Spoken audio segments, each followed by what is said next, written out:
One of the most common questions I get to the podcast is, which scanner should I buy? Hey Jazz, I'm starting to make this venture into digital dentistry and it's overwhelming, right? There's so much out there in terms of different types of scanners, different requirements. So which is the best scanner? Which is the most appropriate scanner for your clinic and your requirements? Well, that's exactly what we're covering today with Dr. Gulshan Murgai. If you haven't listened already to IC027, it was his story that we covered, and it's titled, He Got Sued and He Won. So essentially it's his entire legal case, how it led to that, and we learned so many different medical legal lessons, and it was just great to hear about his triumph. So if you haven't listened to that, please do listen to that. But if you've clicked on because of the title of digital dentistry and which scanner to buy, there's so much meat in here because Gulshan has tested and tried all these scanners, and now he's gonna summarize for you which scanner he thinks is the best and why that might change depending on your needs and the needs of your practice. Now, Gulshan doesn't keep it a secret or hide it or anything. He has got some financial interest in a digital scanning company,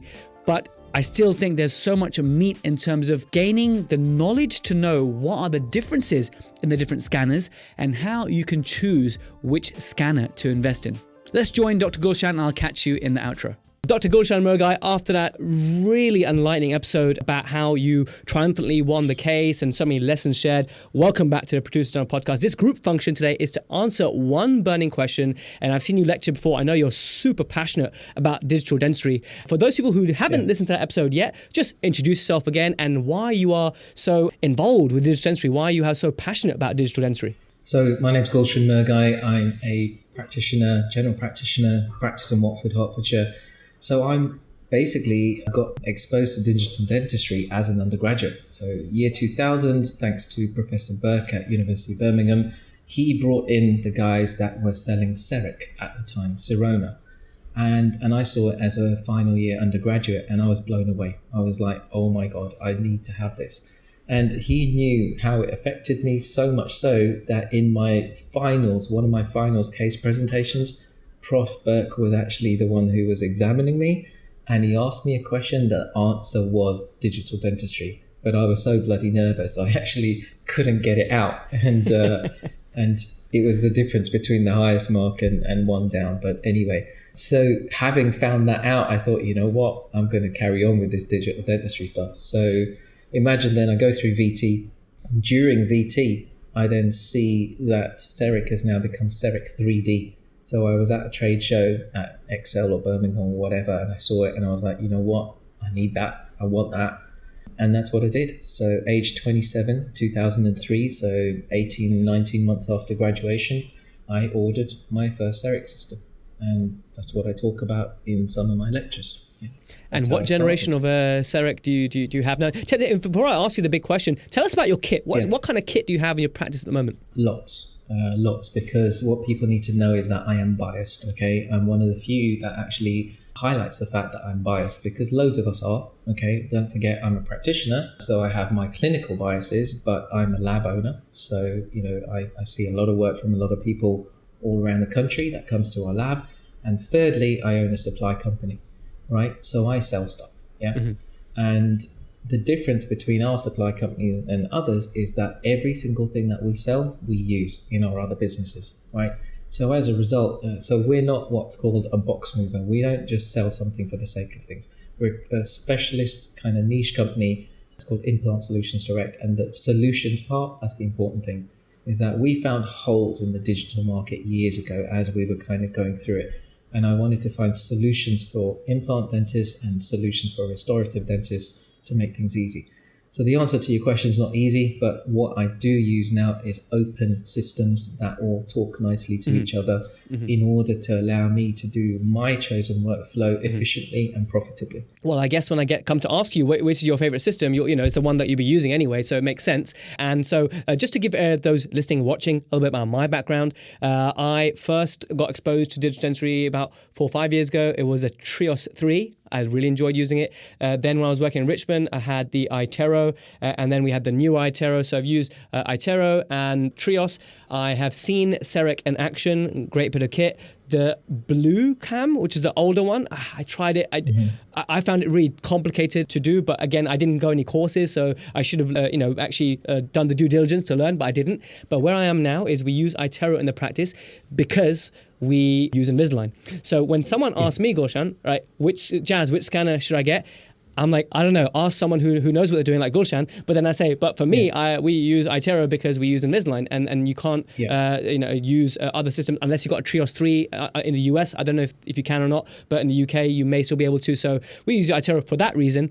But if you want to ask you that question now, which is the scanner? So imagine someone's entering the world of digital dentistry because people speak very highly about the Prime scan and how precise it is. People who got Trios speak very fondly of that. There's many iTero lovers. Which ones should we get? Now, by the way, I've seen the Medit being demoed by Neil as well, and that's a lovely bit of kit, lots of different softwares. So there's too much choice out there. Which one should people opt for? So like I said, I'm biased, okay? So big bias. I sell Medit. I'm global key opinion leader for them, so obviously I'm going to promote it. However, I'm a practitioner first and foremost, right? I make the larger majority of my income is doing clinical dentistry every week, right? So despite what people may think, that's where my income comes from. So my history, as I said, started with CEREC because we got to pay tribute to the fact that they're the guys that kicked it all off. Massive innovators at Sirona came up with this technology many, many years ago, in 1985, right? So they started it off. That's where I started my history. But what have I used over the years? I've owned and used Carestream scanners. I had an iTero here up until recently. Obviously, I've got all of the range of Medit scanners now, but we'll come back to that. But apart from that, I've used Trios. I've used some of the Chinese scanners because I'm involved in exhibitions and trade and things like that. People hand me scanners and say, here, try this. But also at trade shows, I get asked to, compare. So I've lost count of how many different scanners I've tried over probably the last 3 or 4 years because now things are really growing. But given that exposure that I've had, I still choose Medit every time. It doesn't matter. Tomorrow, if I no longer work for them and no longer sell their products, I would still choose to purchase the Medit But that's scanner. why you've chose to work with Medit. But that's why you've chose to stop Medit and work with it because you've done your research and whatnot, and you like that one, and then that's why you went with that. But I want to firstly extract from you what makes the Medit so stand out and what are the features of it. But then also, the other question we need to respect is, it's a bit like buying a car. If you say, which car should I get? It depends. Well, it depends what you want from your car, right? And then it depends on the needs of the practitioner. So please tell us about the Medit, why you feel that is the best scanner on the market today. And then also, what kind of practitioner should be getting the Medit, and perhaps someone like me who's has an interest in Invisalign, and therefore would I have to get iTero therefore and then give a miss on it? How does that work as well? So you can comment on it later, please. So let's deal with the Invisalign thing first, right? Sure. I am originally an Invisalign provider from 2005. So I wasn't just an early adopter in digital and implant dentistry. 2005, okay? That's a long time ago. Back when it was just all impressions, right? And I'm actually still pretty good at taking impressions, right? But scanners are the way forward. So I've got nothing against Invisalign. I've got a bunch of patients who still see me all of these years along who've got great long-lasting Invisalign results. But like people say on TV, there's other products out there that do the same. Likewise with scanners, right?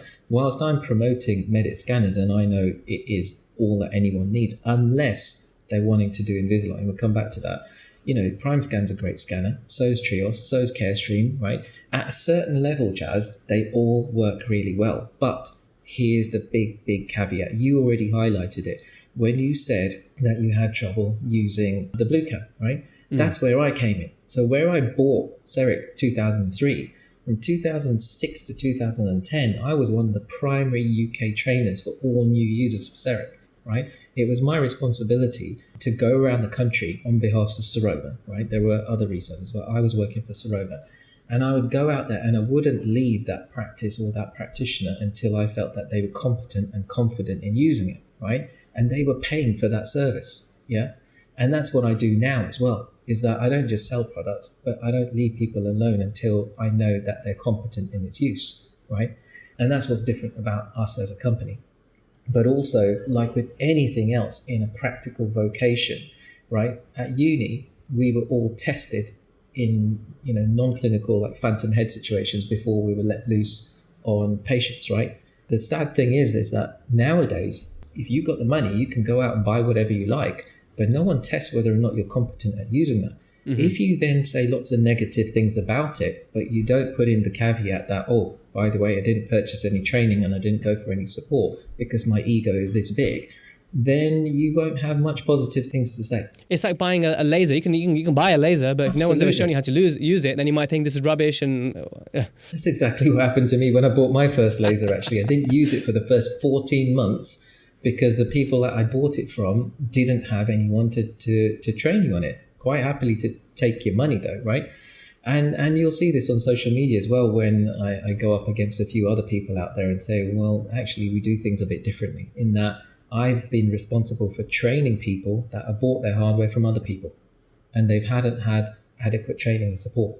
So that's where I come in. That's why Medit choose to work with me. That's why Exocad and other digital companies choose to work with me, because I've got the clinical experience. I work in my own lab as well. So I've got the technical experience. And that's why they came to me and said, we want you to sell our product, right? And I said, not until I've tried it.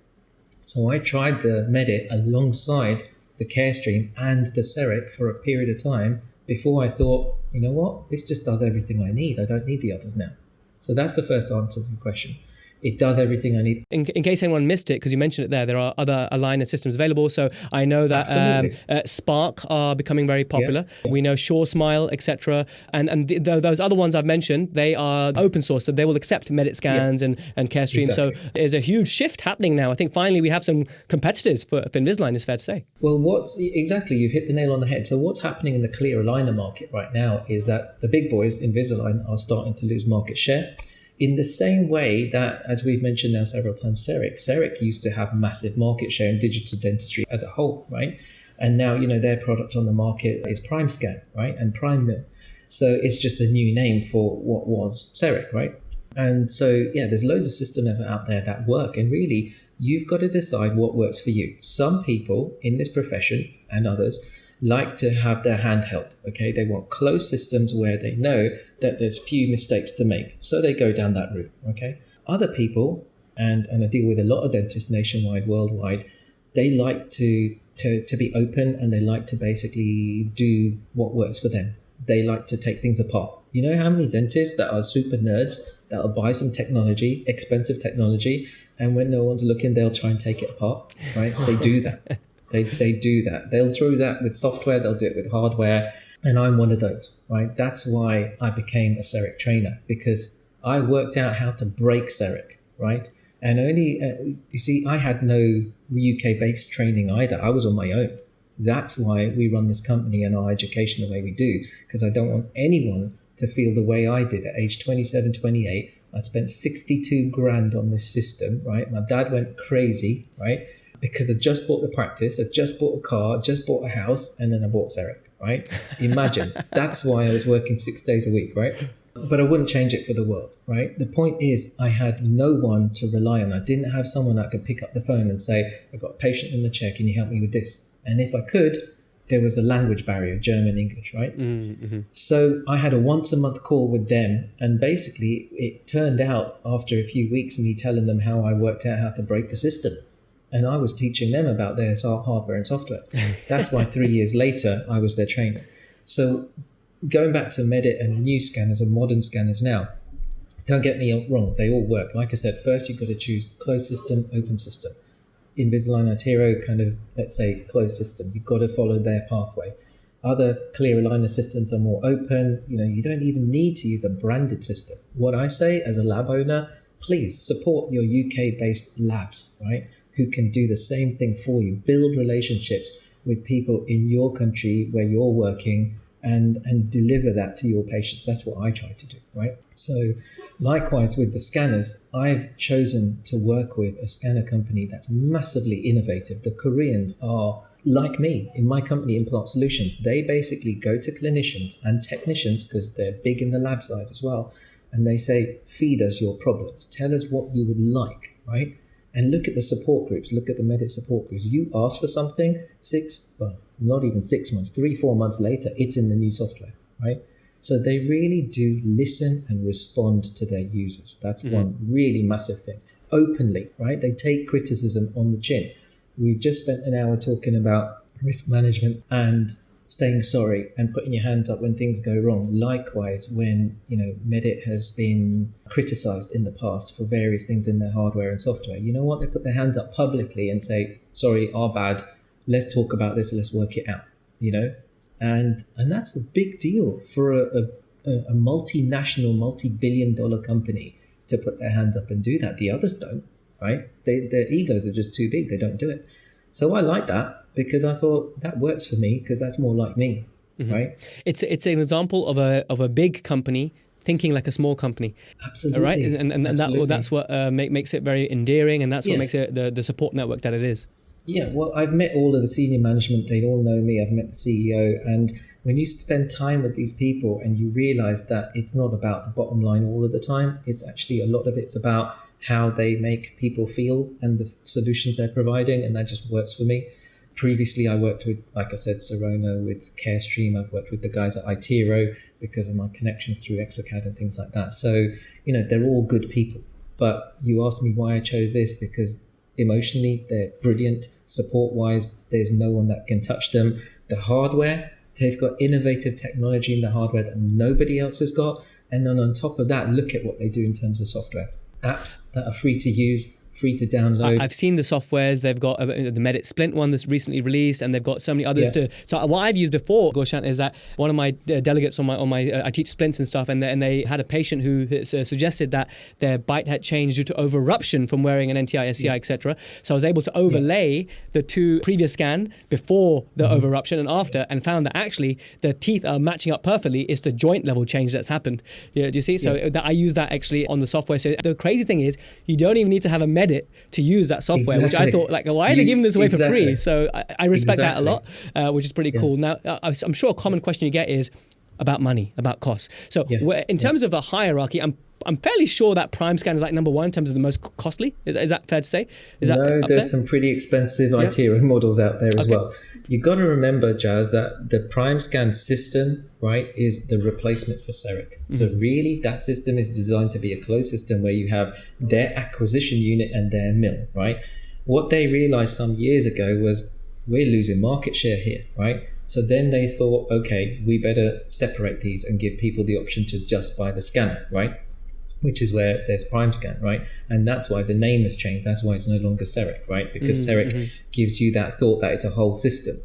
So Prime Scan's not exactly cheap, but remember, they're innovators. There's always going to be people out there who think that if it's expensive, it must be good. And that's why, Bentley and Rolls-Royce still sell their products. But there's some expensive Iteros. If you want, I can sell you an expensive Medit, And with Itero, just because we're very straight talking, I think you might give a good answer here, is the whole caries detection BS or something pretty cool? Okay, you've got to understand my position here, guys. I work for Exocad as well. Exocad's parent company is AlignTech. AlignTech owns Invisalign, Exocad, Itero, and, they might even own Medit soon. So I'm not going to publicly say anything against these. It works. I had it here, right? Yeah. What I can say, and I'll say, and I've said it to everyone openly, is that right there behind me on my dental chair, I've got a caries detection device in my camera, right? It's this big. It's very light. It's on my chair. I can use it in a second. I can switch it on, right? I don't have to have this big trolley or anything next to me. And I certainly didn't pay a massive premium for it, okay? What they've done is they've bundled a lot of technology into there, and that costs money, right? Because that's, they've created convenience. In the same way that Medit have done the same in some of their higher end scanners, there are more features in there that you've got to pay for compared to some of the more budget scanners, right? It's one of those things, Jazz, that you pay your money, you take your choice, right? Not just in scanners, but also software. We talked about cars. It's also the same between Android and iPhone, right? It's BMW and Mercedes. But just with scanners, there's quite a few out there, just like there are with phones and cars. So I think there's more to it than that. You have to first speak to people and say, what do I want to achieve out of this, right? So there's some people in their particular point in their career where this is what they do and this is all they're going to do until they finish. There's other people who say, well, like for instance, you touched on implants. If you're going to do more implant dentistry later on, you want to keep that channel open, right? If you're not doing clear aligners, but you want to, go down there in the future, that's an option. if you're an associate that works in 4 different practices and you need a system that's mobile, right? So I need to, as a reseller, I need to listen to what you need, and then I can say, there's this or this option, and here's the pros and cons on all of them, right? And you decide. Right. So is a fair summary, Gulshan, if you don't mind, to paraphrasing whatnot, is that all these systems are good. They'll get you from A to B. Yeah. A closed system, an example of a closed system is iTero, and therefore that has some limitations, but it's a good scanner still nonetheless. If you want something that's an open system and something that from you who's tried all these softwares and scanners, you've really enjoyed using the Medit, and that's something that you speak very fondly of, but ultimately have that conversation with someone to find out what your needs and wants are, to really match up, which is the best ideal scanner for you as an individual practitioner.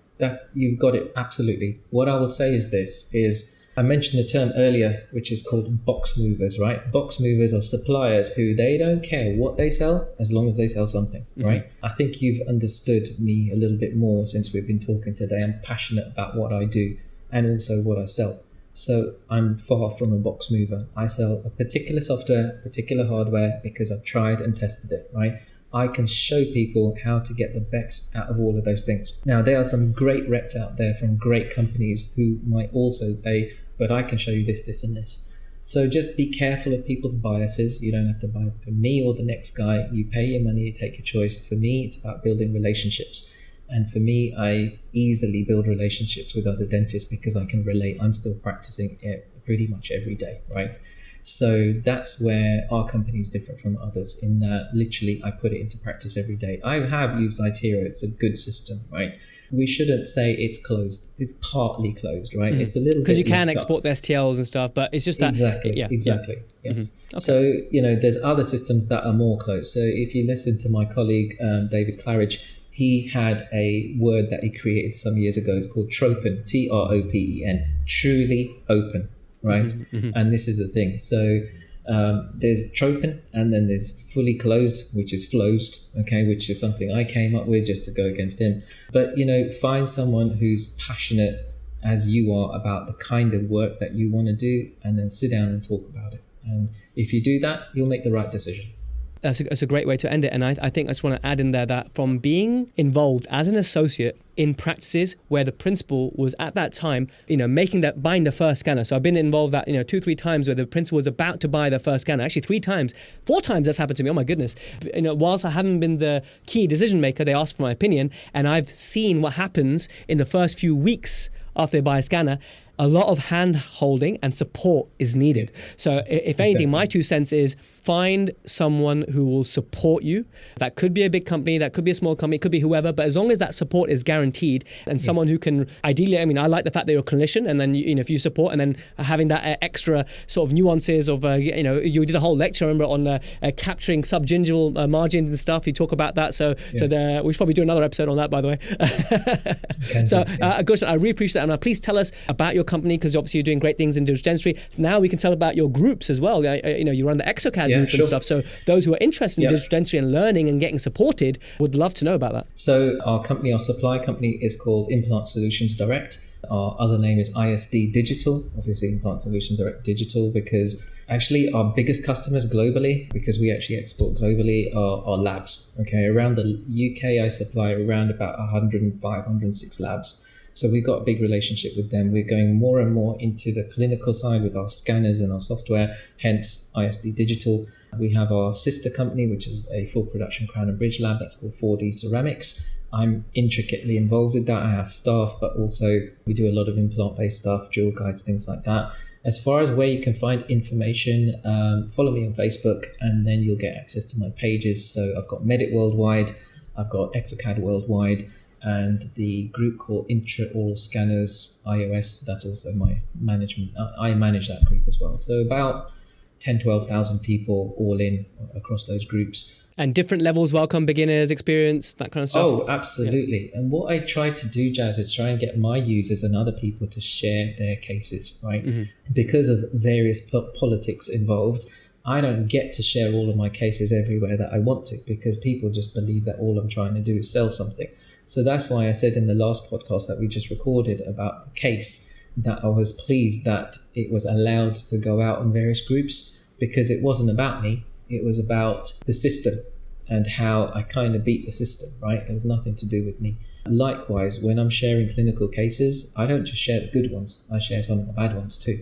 Super important, and we should always appreciate that in education, to learn from others' failures and those who are open enough to share the failures. So amazing. It doesn't surprise me at all, Gulshan. Thanks so much for giving your time for both those episodes. So guys, if you're hopefully it's giving you a bit more ideas about scanners, what your individual requirements are, and the importance of planning for support once you get it, because the first few weeks are very frantic, and it's a bit like the laser. Sometimes what happens is that, I'll just take an impression today, and the scanner just sits there, and I know it's happened to my colleagues before. So go all in, commit, and make sure you are well supported. Gulshan, thanks so much, my friend. Thank you. Great for the opportunity. Thanks, Jazz. Thank you. Well, there we have it, guys. Thanks for listening all the way to the end. It's not just about the piece of machinery, it's about the support that comes afterwards. It depends on how it sits in your practice in terms of what will you be using it for. Personally, I've really come to embrace digital dentistry. I first started out with the Trios, then now iTero, just because the circumstances of practice, and my vertical preparations are scanned 99%. I very rarely use impressions. Just for some denture work, I'm using impressions. Otherwise, I'm pretty much digital, and I think it's great. I think this is the future. The future is here. And so if you're not embracing digital yet, does it really matter to me which scanner you get? No, I think for me, it's important that you actually start thinking about how to take the first steps into digital. And so there's lots of great people out there like Gulshan who can guide you, but it's something that once you get into digital, you look back and you think, how did I ever not do scanning? How did I stay in analog so long? Now we know that analog has its advantages and it's great, but now might be the time, if you're not already digital, to consider making that move. And I hope this episode gave you some information in terms of what are the different scanners out there and what are their strengths. Thank you so much for listening, and I'll catch you same time, same place next week.